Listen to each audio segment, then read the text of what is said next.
G'day Finru, how you doing? Welcome along to slightly late here in the Southern Hemisphere, Homebrew Wednesday number 17. Homebrew Wednesday number 17. Oh no, number 18. One day I'll get it right. You know, I couldn't even count out some money today when I went to go and buy some Guinness. Couldn't. $20, so I thought I'd use cash. So I had a $10 note and I had a lot of change and I just couldn't get my head around it. I said, here's the change, you sort it out for me, will you? She said, certainly, sir. So she did that. Hey, Baxter. There's Baxter's come to join the party.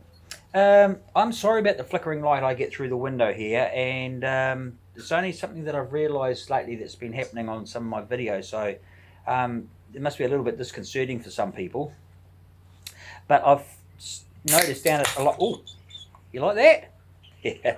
I've noticed down at the local shop warehouse, they have them for like a light that you put your camera on, and I've seen other videos, like I was watching Don's beer reviews. I've just got to watch them because I'm brewing today and I'm coming up to the hot break. Oh, he's got a magnificent setup. He's got like big, freaking, big lights and with screens, and really, really impressive. That's why his videos look so good. Mine look so budget. Yes.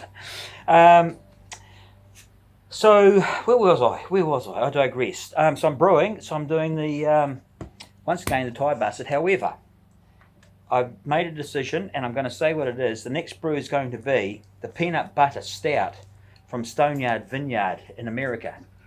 So I said, I think the last video that I did was that I would do try and see what you guys are all brewing and try your recipes out and brew them here at my brewery, and just see how they turn out and how they taste, so I can get a bit more of an idea rather than just looking and listening, so I want to do that. I want to get in. I just watched one, Bramhill, I think, in America, in England. He's just done an ESB that he got a second place for. Looks like a great recipe, actually using some golden syrup, which is, if you remember, I used some golden syrup in a brew a wee while back, didn't I?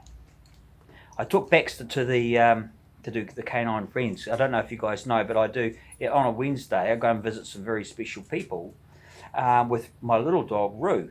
And she puts the bib on. It's called Canine Friends, and you register your dog. It's a volunteer thing, and you go and visit people in hospitals, or you go and visit people that are in a home. In my situation, I go and visit some very special people that go to a day base. And they do crafts and activities there. It's absolutely fantastic. Fabulous staff, fabulous people. I really, really enjoy myself. So I take Roo along there, and they enjoy patting Roo and basically talking dogs and chatting, and Roo jumps up on their lap, and they just absolutely love it. I've been doing it for a few years now, but just the other day, I'm very aware of this light changing when I go to see that. Oh, I'm going to do it there.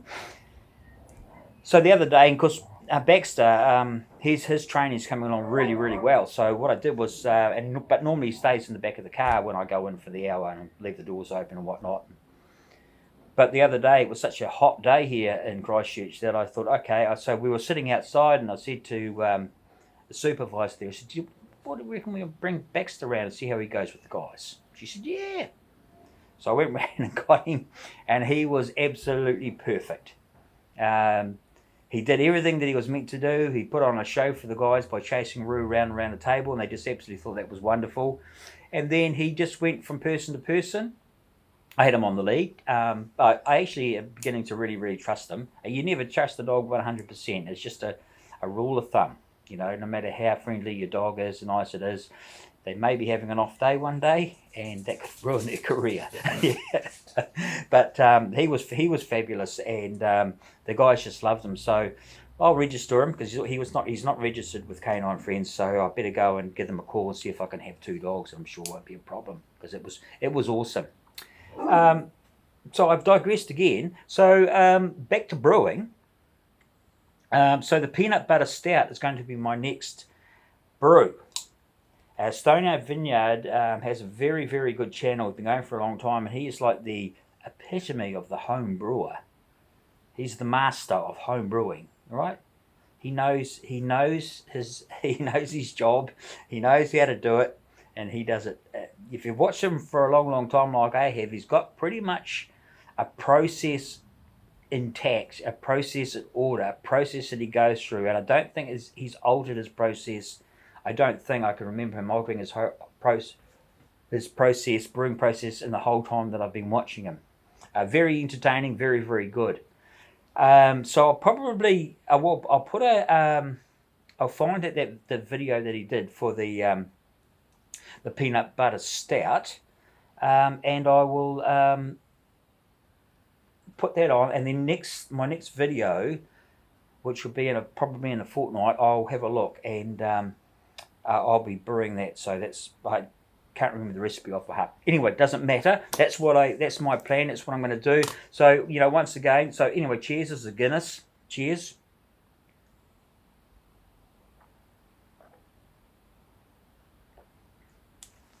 I still enjoy a Guinness from time to time. Never lets me down. Very smooth. So what I'm doing is, of course, I'm got the Thai bastard on, because it's my, what would you call it, my house ale. I think Skid Baxter calls his regular brews, his brews, his house ale, which I think is fabulous. House ale. House yeast. 05.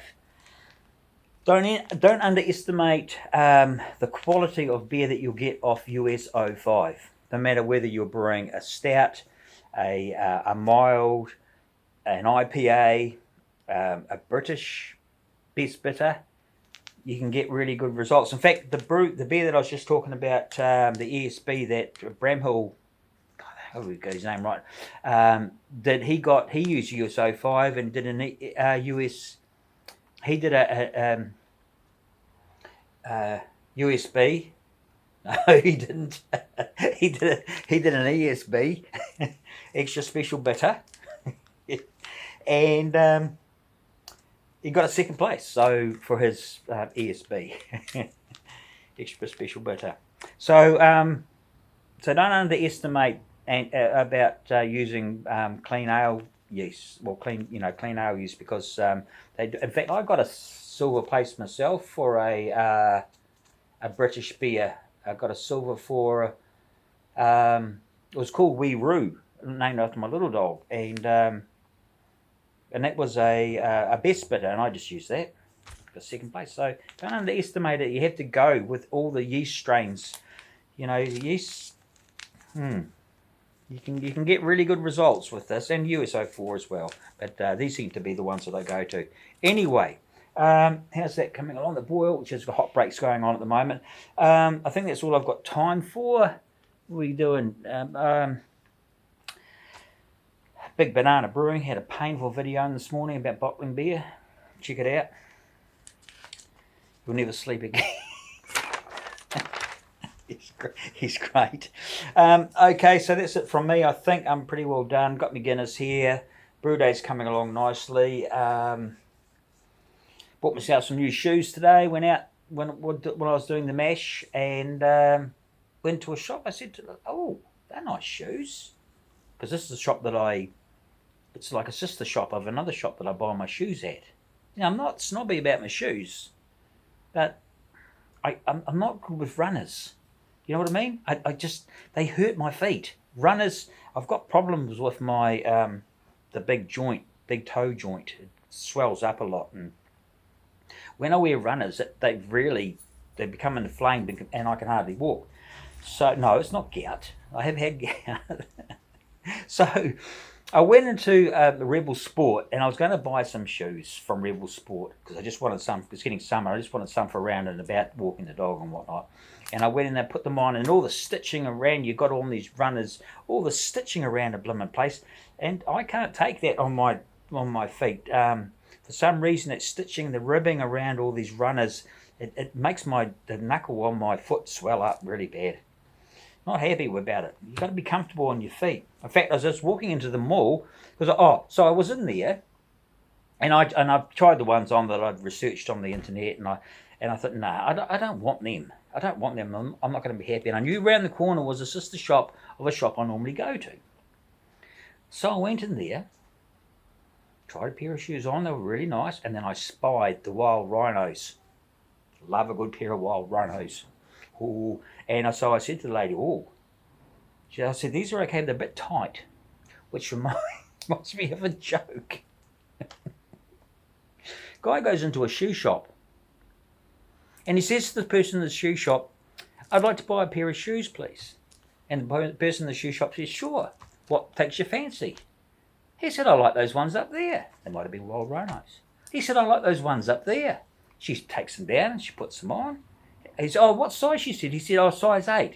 She said, fine. Gets a size 8, comes out, puts the shoe on, looks fabulous, but they're too tight.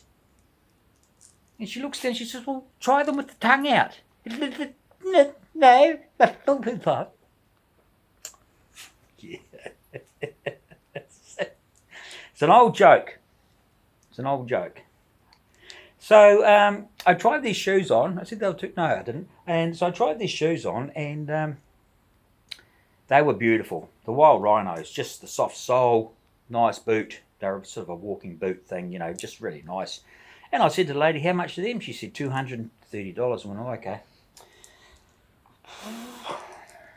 But still, shoes are very important.